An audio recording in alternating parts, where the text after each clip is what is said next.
What's going on? You're in the Beat Sessions, the place for all things music, and where we do the listening for you. I'm your host, Mitchell Weary. I hope you guys all had an excellent weekend. I missed you. My dad's been in town though, and so I took a long weekend, and it's just been great having some time with him. We got to chill, watch a few Suns games, and now that I'm fully well rested, I'm ready to tackle Act 3, the final act of this rock opera from the Smashing Pumpkins entitled Autumn. They released that in its entirety on May 5th. There's also 10 extra songs on a fourth disc. If you have any information on those tracks, if they're any good, it'd be cool if you shared that info with us. It's tough to even know where to start with this project now that we have it in its entirety over this process of 6 months. I'll just say that I liked Act 3. I think Act 3 is good. It's not the Pumpkins at the height of their songwriting prowess, but I think that there's a lot of fun stuff that is worth listening to on Act 3. And with that in mind, I felt compelled enough to go back and listen to this thing in its entirety. And in its entirety, it's pretty decent. I've been checking out some reviews. There's a handful of people that it's just like 1 out of 10 stars, 2 out of 10 stars, and I don't think this album is that bad. I think that there are songs that are that bad on this thing, which is probably is what got those individuals grinding. But like anything else that Billy has done post Melancholy, it's the ambition. And while I admire it and I appreciate it and I respect it, it's what's obviously given us a number of great things on this album. There's also so much filler to sort through. It listening to a Smashing Pumpkins album generally kind of feels like sorting through the music universe these days. It's like where to start, where to, what platform do I want to listen to? What new bands do I check out, et cetera, et cetera. There's so much to navigate there that I feel like that classic Pumpkins fans and even, people that are new to the band trying to get into them, there's just so much here and it feels so overwhelming just right off the go that most people don't even want to invest the time. And I think that's unfortunate. I think that's such a bummer that Billy's doing that to his fans. I would argue that's why he chose to release this the way he did. I think that when I first heard that they were going to release the acts independently over the course of 6 months the way that they did, I was like, I think that's smart. I think that will allow fans to digest this thing and not be overwhelmed, and maybe even go back and give these tracks second, third listens, because I think a lot of them need that if they want to grow on you. I'm not going to argue that all of them deserve that though. A song like Hooray, it just to me is disgusting that it even made it on a Smashing Pumpkins album. And I don't even mind when Billy gets playful with the synths, or even if he's just like playing with, like, I think it's like a vibraphone that he's playing on We Only Come Out at Night. I love to bring up that song because I think it's beautiful. It's a quirky little jam, but that's just an example of when that side of him is working, and I think that that's where having an outside producer can be really helpful with that kind of material, because you walk a fine line of something being really good or really bad, like Hooray, in my opinion. The other problem with this thing is like it's made me reflect on my running career a lot. And when I chose to get into marathoning versus, doing 5Ks and 10Ks, and when you run a marathon, there's so much more potential for things to go wrong because you're covering a greater distance. And I know in the back end of my career, there was pulled muscles and all this obnoxious stuff, at like mile 10, mile 12, and just very disappointing. And that's what this big album feels like too. It's not like a concise, 10 song, 40-minute project, that kind of classic, what an album should be. And when you open up something that's 33 songs and over 2 hours, again, you run into that problem of there's so much more potential for hiccups as far as, the continuity of the songs, whether or not a song is good. And in particular on this album, it's the production that's really, I think, killing all of us, and where I think that we're wanting Billy to have that outside help, that outside set of ears. Most notably, just Billy's voice has always been something that I get why it's so polarizing. I've always dug it, but I feel like with the production on this thing, it feels like he's just right in your ear. It's too overblown. It's not working for me. And especially the drum production as well. Jimmy, I think that what's really irking people, it's a balance actually, since there's so much material here. Act two is what I will say. Going, listening to this thing in its entirety from start to finish. Act one is okay.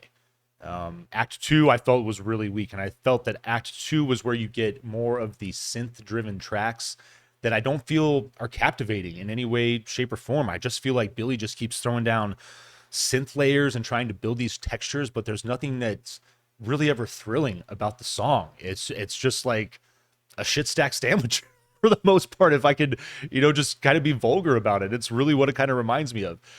And then you get into the third act, and I think that that's where this thing excels. And I think that Billy could have done a double album here, cut out a lot of fat on this thing, and put together a really solid double record that I think that people would listen to, and I think that people would have wanted to write about and talk about. It's tough finding anything on this record, and especially anything positive. And so I wanted to bring that up. I think that if you're a Smashing Pumpkins fan, this is worth listening to from start to finish, in my opinion. I think that experience is worth it if you're a fan. I've always felt that the narratives in Melancholy and Machina were kind of loose anyway. It's loose on this. I don't think it's that great, but I don't think it's detrimental to the experience. I think that if you listen to it from start to finish, you might be in my camp of I might not like it, but especially all this stuff in the middle maybe makes more sense with the story and what Billy's trying to do with his ambition on this thing.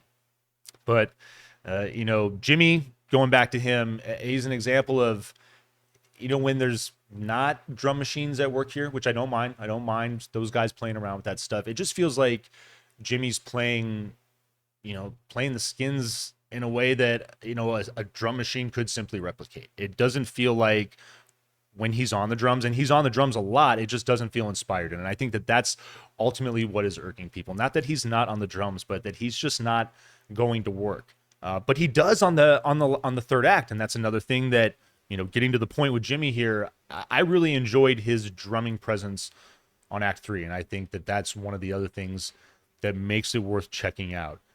Good guitar play, good work from him. Again, you get those overproduced vocals from Billy that are really kind of a detriment. But Katie Cole and Sarah Swan really, in a lot of ways, I think making up for it with all the harmonies that they're bringing to the table. I think their vocal presence helps to soften that harsh production. So that is a highlight to me on this thing from start to finish, no matter what act you're listening to.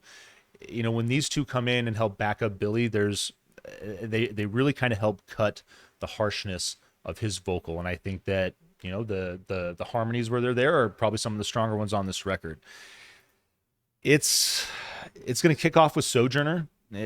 We talk about Billy and his ambition. This is like an 8-minute song that standing alone, you're kicking off an album with that kind of track. It's ambitious. It falls in line with everything that's going on here. So in my opinion, it makes sense. Light synths and strings to open. The vocal enters, and then the music vanishes. You get this minimal synth and vocal. The building on this song is compelling. I think it's a lot of fun to listen to. Jimmy's playing on the drums is pretty solid. It's I'm really liking the solo work here, and there's a great little breakdown, some fun sci-fi synths, and then Coda is strong as well. It's a fun adventure. It's the type of track that I wouldn't compare it to something like Soma or Through the Eyes of Ruby is a track that I like to talk about as well. I mean, Soma is a song that just from start to finish, that journey that you take through that track, the guitar solo, the production, everything is just so killer. So I'm not going to compare Sojourner to a song like that, but it's good. It's worth checking out. I think it's a great way to kick off this final act. It leads into That Which Animates the Spirit, your second song, which has got this cool outlaw acoustic riff to lead things off, and then just kind of rocks on and takes off. And it's this is where I think we want the band ultimately to be a lot. And what I like about this song, versus Beguiled, Empires is another song that when I listen to it, I love the way they kick off and the verses are solid. But then you get these choruses that just fall flat, in my opinion. They just feel flaccid. And that's that songwriting structure that we're talking about here, as far as, in the past, Billy's been able to captivate you. And there's just moments where I feel like when I'm ready for that captivating turn, it's just something dull. It's just something that feels so unlike, what Billy has done for us throughout his career. I mean, he's been disappointing in a lot of ways, but there's also been so many times when he's delivered, and not just in the early and mid 90s, but even after that. And so I like the song. It's not like one of the strongest Pumpkin tracks that's out there, but I think it's one of the stronger rock songs on this album. The Canary Trainer is your third track. Light, playful synth, vocal to open, and the drums hit solid on this thing. But this is an example again of Jimmy playing in a way that I think a drum machine could take over here, and the synth foundation of this song. It's another one that you're just kind of stacking layers, and there's nothing that's compelling on this thing. Probably the weakest track on this record, or on Act 3. But then we get this, what I consider a pretty damn good stretch of music. Pacer is your fourth strong, intriguing like synth to open. And this is where I think Billy actually becomes compelling with the synths. The entire band becomes compelling with them. Light synth to open, the vocal hits, light electric drum, and then the music fades, and then the vocal dominates. The elements build back, and just Katie and Sierra, I love their presence on this song. The breakdown into this psychedelic, playful moment is really fun. The synths, the drums, everything's hitting harder here. It's just a better sounding song. I think better produced, better hooks, better melodies than its predecessor, the Canary Trainer. Pacer's where I think we want this band to be when they incorporating synths into their music. It's a good track. In lieu of Failure is your fifth song, solid hard rock and feel. I like the change of pace on this, and it's right out of the gate. This song made me think of Primus. It's really interesting. Really liking the bass work on this thing. It's funky. It's got a lot of personality. This is what we're craving from this band. Cenotaph, is your sixth song. I gotta take a sip of water, guys. Sorry. That is your sixth song. Acoustic and synth open is mellow to start. The vocal enters. Great melody. It's moody, and I really like the acoustic riff that ushers in this brilliant percussion. This is where Jimmy's, I like him here. The synth is great. Just another awesome song. Harmageddon is your seventh track, eerie piano that it gives way to this big chugging riff. Back to that hard rocking feel. This is nice. Pretty fast tempo. I've heard some people say that this is like Smashing Pumpkins doing thrash metal. I wouldn't quite go that far, but it's got some kick, it's got some pace, and I think it's a really cool change of pace. And again, it's some personality. It's got some flair. It's interesting to listen to. Finally, Fireflies is your eighth song. Back to that moody synth. I dig it. The way that this song starts off, but another example, I don't think it's as bad as the Canary Trainer, but Fireflies is a song where starting off with a lot of potential, and I think ultimately it falls flat a little bit. Intergalactic is your ninth song. Big track here again, and I like this song a lot. Pulsating sci-fi synth, steady bass drum, the vocal enters, lots of playful sci-fi synths on this thing, and around 4 minutes, it hits really hard. It's just like, hell yeah, and Jimmy just going to work on this. This is a song where if you just want to listen to one song on this album, and if you want to just feel Jimmy and remember Jimmy, this is the song to listen to. He just rips it up at the end of the track. I think it's a really cool song. I would argue that it might have belonged in the penultimate space where Spellbinding is your 10th and penultimate song. It's catchy. It's got this cool opening synth, interesting drum build in, and it is good though. It's catchy, it rocks. I will say the coda is a little overblown, but I'm really enjoying what Billy is delivering on this particular song. And then Of Wings is your final track, pretty piano that plays with this really melancholy melody. It's just very lovely, actually. The beat hits, the piano comes more dynamic. The la-las are spooky on this song. It's a fun, interesting arrangement. I think it's a great way to close out this collection. Overall, as far as the synth tracks, the synth-driven tracks, I really like Neophyte, Hooligan, Pacer, Cenotaph, and Intergalactic, I think are all amazing songs. If you want that more rock and feel, Steps in Time, Beyond the Veil, That Which Animates the Spirit, In Lieu of Failure, Harmageddon, I think are really dope tracks. This is, there's a lot of good here and there's a lot of bad here. Ultimately, I don't really know what to say as far as, when you put out a 33 track record, it's too much. It's too overblown. I even think listening to Melancholy now, most people would argue that even from start to finish with the continuity, there's maybe a track or two on that it's just kind of filler. It's so much for for an individual to have to sit down and digest in one sitting. And I would say that if you're just hearing about this project now, if you're just hearing about this New Pumpkins record and you're looking at the track list and you feel intimidated, I get it. And if you're not wanting to tackle it, I get it. If you're in any way on the fence, this might not be worth the almost 2.5 hours that you have to bury into it. But if you want to listen to those tracks that I listed for you, and if you're feeling that enough and that's enough inspiration, then I think it might be worth it. I think that for me personally, it was worth it to go back and listen to it from start to finish. It will probably be the last time that I do that, unfortunately, though. I'm going to have to pass on the vinyl on this thing. Reasonably priced, though. I mean, $80, I think, for the 4-disc collection. So you're only paying, $20 a disc, which is reasonable. But again, this is an album that I think Billy could have condensed this into a 2-disc collection. I think it could have been really tight and a lot of fun. And if those 10 songs that are included in this box set are any good, I mean, those could have been their own damn album as well. It's kind of frustrating to have to commit that dollar amount. And I know that this will never happen, but I think it'd be really cool.